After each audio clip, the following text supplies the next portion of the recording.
Inside the security safe, you have keys and a security cable.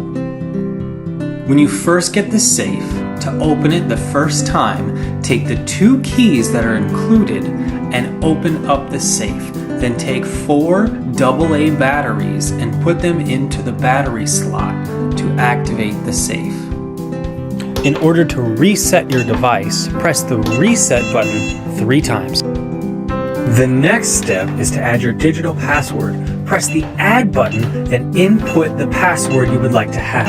Have it be between 5 and 15 characters. Then once it's done, press OK. To add your fingerprint as a way to open up the safe, start off by pressing the add button. Then place your finger in the center of the scanner 6 times to add that fingerprint. ONNAIS security safes. Be safer, live freer.